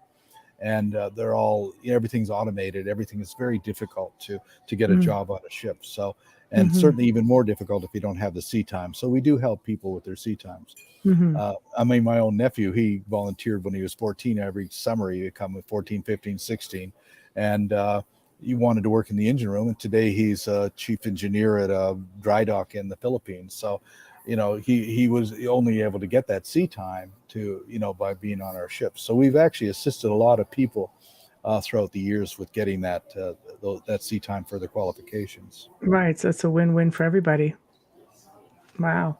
So what do you have coming up then? I know that you're a busy guy, but I love it because you're a family guy and you're doing your little guy is quite the genius. I always say the little savant, quite the little chess player. We're just doing a chess tournament. Right now I'm it. in Columbus, where he's doing Ohio, where he's doing a chess tournament. So he's Right. good at it, but more important, he likes it. Yeah. So that's we're encouraging in that. If he loses interest, then he loses So interest. be But it. But yeah. right now he really likes it, and he's winning. So I Right. think we were in Dallas, Texas last week, and 214 participants. He came in 26. Hey, that's which, pretty good. How considering old is he? 4, 5 5? years old, he was the youngest. So he's up against kids ranging up to 16. Wow. So he did pretty good on that. Good for him. Absolutely. So basically you are able to Sea Shepherd is pretty much self-sufficient, and you are able to just enjoy your life and be an overseer, so to speak, Well, I'm doing a lot of reason. writing, a lot of Are you? talking, that kind of things. Right. But also I'm on the boards of all of those various groups, so I'm able to keep up with and give advice to the operations, all the ships and the campaigns. In addition to the ships, we also have a lot of campaigns. For instance, we have a crew right now on the island of Mayotte, which is a little island between Madagascar and Mozambique, and we're trying to stop the turtle poachers on that island. Oh. And that. So we have our marine debris crew, and what they do is they go to remote places to remove fishing debris, plastic debris. We cleaned up the problem on Cocos Keeling Island, hundreds and hundreds of tons of stuff removed there. We took 45 tons off of Cocos Island off Costa Rica. We've cleaned up beaches in the Northern Territory of Australia to protect the turtle nests there. So cleaning out plastic's a real problem. When I was in exile in the South Pacific, I spent most of my time just cleaning beaches in Tonga or Vanuatu or places like that. Right. I think if the world could get its recycling under control, it still baffles the mind how many people don't think this is a serious issue. Well, I don't think that people realize the extent of it, that Evian alone produces 100 million plastic bottles every year. Coca-Cola, hundreds of millions of bottles. I mean, the number is actually astounding. And a lot of plastic pollution in the ocean comes from places we never even think about. One of the study in Norway, for instance, found that 40% of the microplastics came from automobile tires. Just going down the road, losing little microscopic pieces of rubber off of your tires, which gets washed into the ocean. And that we don't think about that. But the problem is not plastic in the ocean so much as it's microplastic in the ocean. It breaks down, and that microplastic's now getting into plankton. It's getting into fish, and if people eat fish, I can guarantee you that you have microplastic in your bodies. Right. And let's not lose fact of the site that you have the larger like whales who are ingesting some of this as well, and you have the sea life that roams the bottom. And you've got how many birds and turtles that are getting caught up in this stuff. It's just, God, can we not just be more eco-friendly? Well, and the problem, in addition to that, the higher you are on the food chain in the ocean, of course, pilot whales, dolphins, and are up there, tuna, things like that. Then the higher the levels of heavy metals like methyl mercury and you'll find in the ocean. One of the reasons I didn't mention, one of the reasons for the diminishment of phytoplankton in the ocean, where it's been a 40% diminishment since 1950, is because phytoplankton needs certain things to survive, like fertilizer, really, which is primarily nitrogen, iron, and magnesium. And they get that from the feces of marine mammals and seabirds and fish. So when you diminish the numbers of cetaceans, the number of seabirds, then you diminish the nutrient supply to the phytoplankton. Whales are literally the farmers of the ocean. Their crop is phytoplankton, and that phytoplankton is a crop that sustains all life on the planet. So whales, when people say, why should we save whales? Well, one of the main reasons, aside from the fact that they have every right to exist, but one of the main reasons is that, well, if you want to survive, you got to protect the ocean, and the whales are doing more to protect the ocean than we are. Right. And yet they're running for their lives most of the time. It's just, there's just no, it's like a vicious circle. Well, it's mainly because I don't think that we really think things through very well as human beings. Ecologically, we don't understand the three basic laws of ecology. There are three basic laws. One is the law of diversity. The strength of an ecosystem depends upon diversity within it. Two, the law of interdependence, that all species within an ecosystem are dependent upon each other. And three, the law of finite resources, that there's a limit to growth, a limit to carrying capacity. And when one species steals the carrying capacity from other species, it causes diminishment in both diversity and interdependence. Yeah, well, I think you had it right. We don't have the smarts. I think, we're sort of low man on the totem pole with that kind of thing. And I don't mean that in a disrespectful way, but I think if we actually had an understanding, it's very quite simple when you think about it. You have to stop pollution, and we pollute everything. On an average, we are the species that kills for sport, that doesn't think twice, just we just pollute. We produce things that are harming ourselves. And then we try to come up with solutions as to how do we stop harming ourselves? Oh, wait, let's find another way to harm ourselves, but just not as bad as the last way. Well, the other thing, too, is we're fighting wars. And one of the reasons we're fighting wars is because it's a big industry. Right now, you got this war going on with Ukraine and Russia. Who are the big winners? The arms industries. If you have shares in the arms industry, you're doing really well right now, because the more they fight, the more weapons they're going to use, and those things cost a lot of money. They do. That could be better spent elsewhere. Yeah, but it never will, because you build a tractor and you sell a tractor for $100,000 and it lasts you 10 years. You build a tank for $40 million and it probably lasts 6 months. That's true. And then you rebuild it again. And so the problem is that we encourage these wars. Way back after Yeltsin, split with the Soviet Union, he actually asked for a treaty between the European and Americans and everything, like almost like a new NATO, really. Let's all join this treaty together. And it was denied. Why was it denied? We need war. If you don't have war, you're not going to be able to sell weapons. If we're not going to sell weapons, then the economy is going to suffer. Right. And everything. The war machine has been something that's gone on since almost like over the last 2,000 years. Right. War has just been there. If I have to read one more time about war, I mean, there are never any winners. Never, ever. No, there isn't. Except for those who are lining their pockets. The other thing that bothers me lately is that, every time I see people, a Russian ship has sunk and people are killed and Russian tanks are blown up. These are people that are dying and everybody's cheering them on, I know. I don't want to cheer on the Ukrainians. I don't want to cheer on the Russians either. There are people from all sides who are dying on this. And I don't think people actually understand that there are real people dying on both sides of this thing. No, and overall, society doesn't care because a lot of money is being made on it. Well, yeah, I think the higher ups in society, for sure. I think people, I think we're just kept so busy in our lives, just trying to survive, just trying to exist. Prices of everything are going up. You're just trying to keep up. It's really tough to put yourself outside that box and look at what's really going on around you. A lot of people have that, well, okay, thankfully it's not here, so I don't need to worry about it. I've heard so many people make comments like that.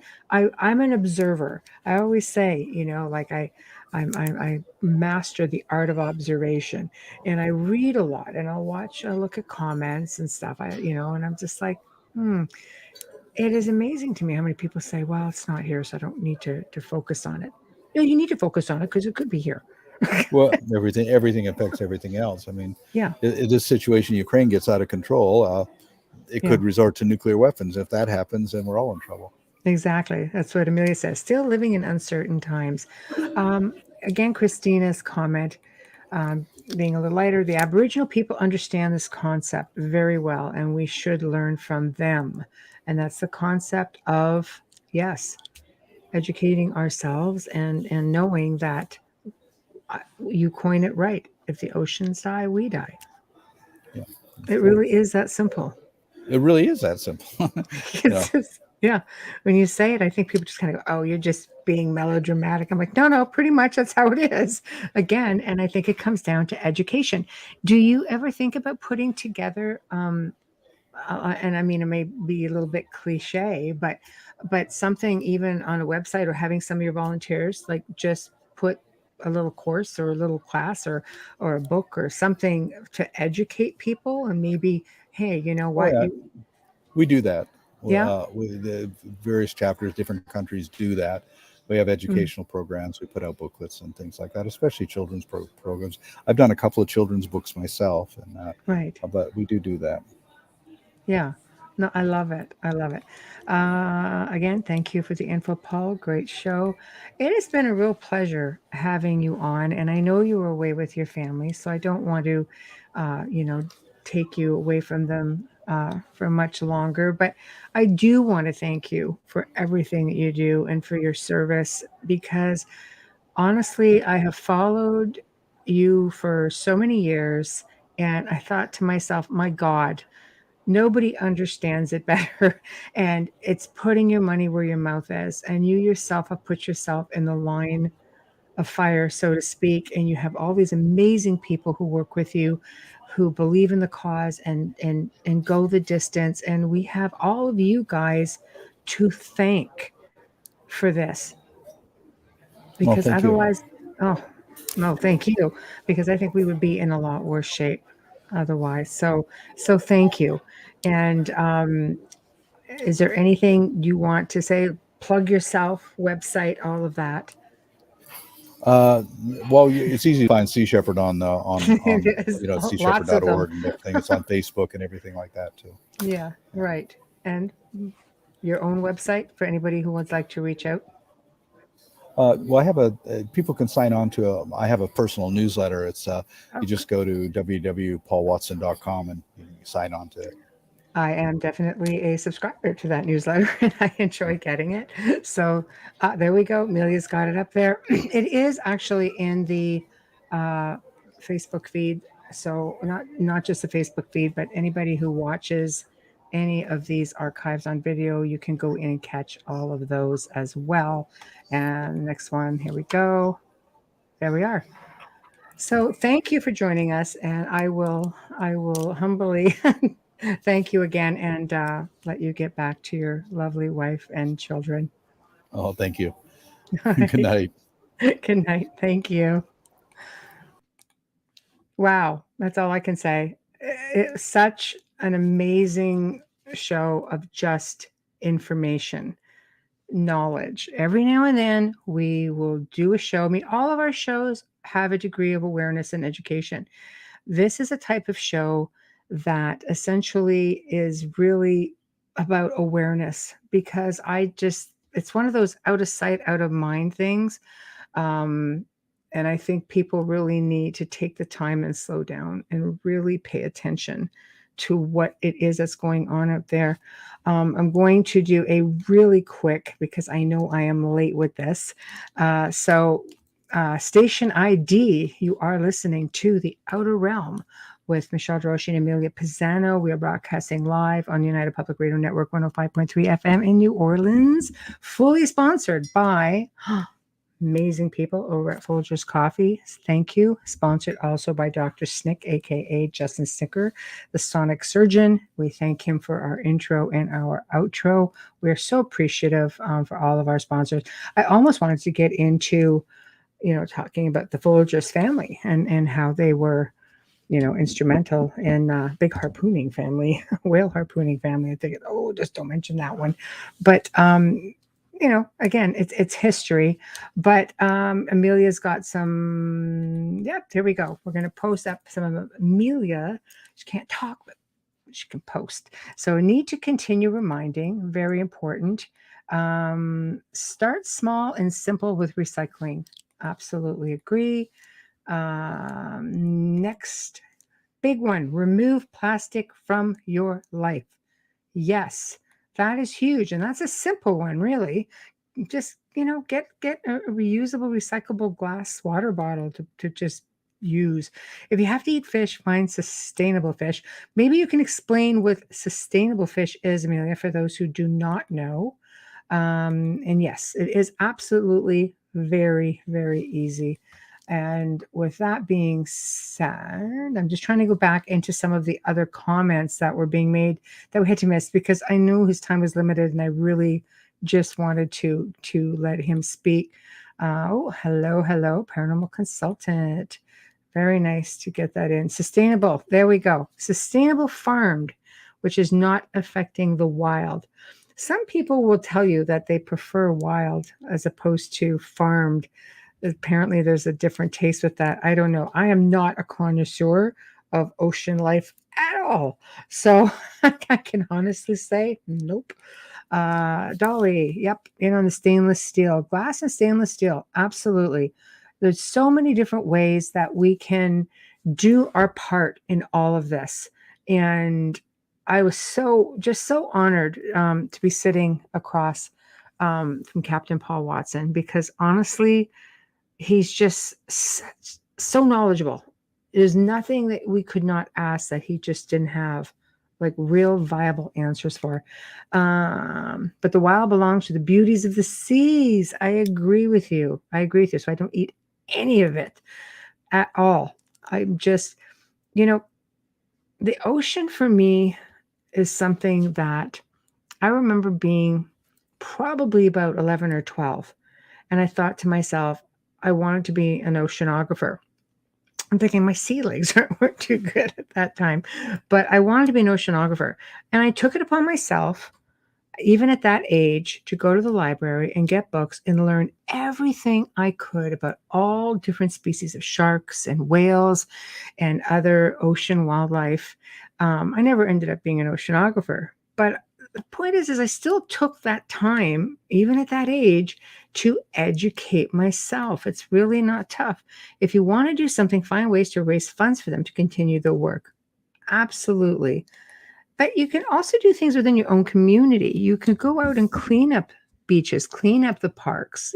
Just, it doesn't have to be for an organization. It can be for yourself and your own community, your own families. The sign of being a researcher, I think so. God, it's all I do now. But, do it for your own communities.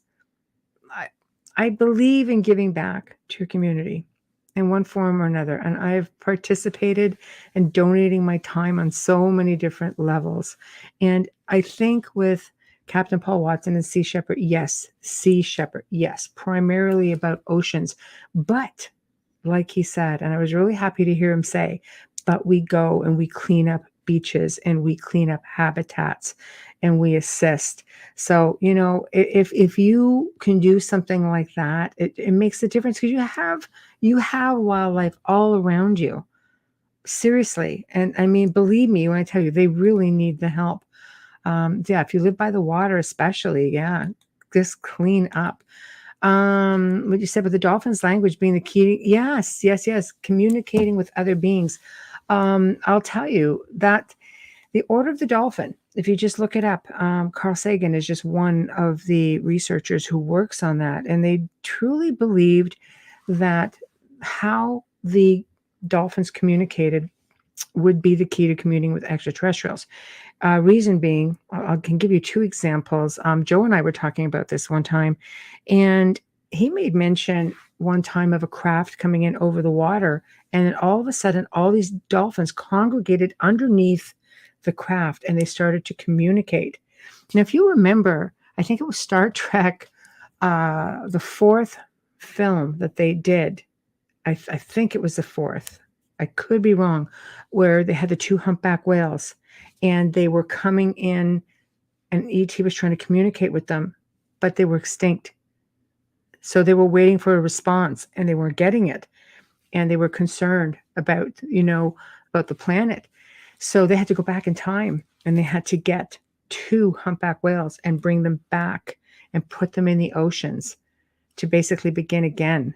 And what a lot of people don't realize, even about Gene Roddenberry, is that he actually allegedly met the voyage home. That's right, with the Council of Nine, apparently. And this was all set in motion to bring humanity into actually, I guess, being comfortable with the thought of other worldly beings being around us.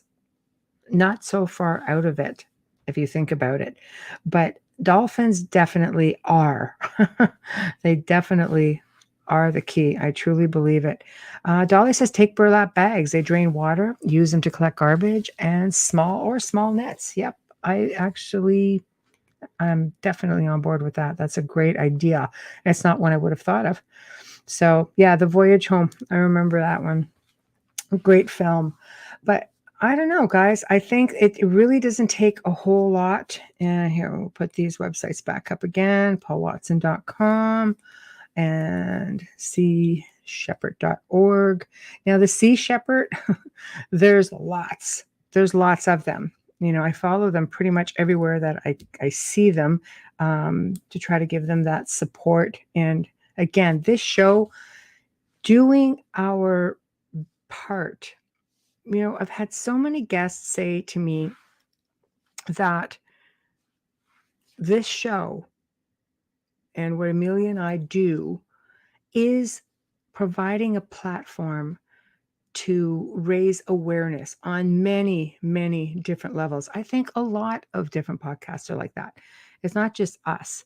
I'm just very fortunate to have known some pretty amazing people, in my 2 decades in my field, and that all reaches out. It branches out. It's like a spider web. It really does just go out. And if you take the time to research things and topics, you end up coming across people. And some of these people, they educate us just as much as they educate everybody else. We don't go in here thinking, oh yeah, we know all this. We don't. Even the whole great white thing tonight, I was the first to say, I did not know that. Big misconception. That was completely enlightening to me. So, it's just don't take it all face value. Shark Water, great documentary. There you go. That's another good one. All right. Facebook.com Sharkwater, and go check that out, people. But with that being said, we are pretty much coming up to the end of the segment. And oh my gosh, it was really a great, great show. Yeah, she says Paul's also in this one. So go check it out, guys. Sharkwater. On Facebook. Man, big thank you to Captain Paul Watson. And just, it did fly by, Amelia, absolutely. It just question after question, you just want to know everything. And he was very gracious with his time. It was the second time on the show. So many tech issues the first time. And we made sure this time to make a point of doing a sound check beforehand. And it just went off without a hitch. So thank you, Captain Paul Watson. Again, and thank you for everything that you do. You have devoted your life to doing exactly what you're doing now. And your legacy has grown, I don't know how many fold, but it will continue on. This is never going away. This is indeed a movement, and this movement will continue on. Lovers or haters, it makes no difference. It's not about the people. It is about those you are helping, and it's those who cannot help themselves. So thank you. Again, big thank you to Folgers Coffee for being amazing and being a part of our journey since day one. Big thank you to Dr. Snick again, Justin Snicker, for the intro, the outro. Please remember to stop by our YouTube pages for the network: International Public Radio, UFO Paranormal Radio, UFO Gods and Extraterrestrials. Bam! Said it. Not even thinking about it. While you're there, head on over to Facebook on the Outer Realm and show Amelia and I some love. Yeah, just give a little subscribe there. Like us up. If you want to see a specific guest or topic on the show, or you have a story to tell, please only at the outer realm contact at gmail.com. It's the outer realm contact at gmail.com. That is all that we can respond to. All of this messenger and all of this social media is just too overwhelming for me. There's just too much. So you will get a response. Might take a bit of time, but usually I can be right on it. And Amelia says, check out tomorrow the group page article on Friday the 13th. A little bit of history with that. So that's going to be up there. I will make a point of getting that up there because somebody's in Facebook jail. So next week, wow, we've got like quite the lineup. So be prepared. Dolly, I think you're going to love this one. Wednesday night, for the very first time, we have Dr. Joseph Burks, and he's going to be discussing ETs, CE5 contact, and so much more. He's just really, really versed, and I was truly like aghast when he messaged, was like, what? You want to be on this show? Yes. So it was awesome. Thursday night, okay, he's Brad Olson. He's become a personal favorite with a lot of our listeners. So Brad Olson returns again, and we're going to be discussing book number 2, Future Esoteric. Now, I've read this thing and I've got to refresh myself on it, but all I can say is put your seatbelts on, because if you loved him the first time, you are absolutely going to love him this time. And Wayne says, I want to hear from Wayne Maliski, the raccoon wrangler. Oh my God, that's just like a story in itself. We're going to leave that one right there. Anyway, Amelia and I would like to wish you guys all a fantastic weekend. Please be safe out there. And we'll see you next week with 2 more incredible guests. So good night.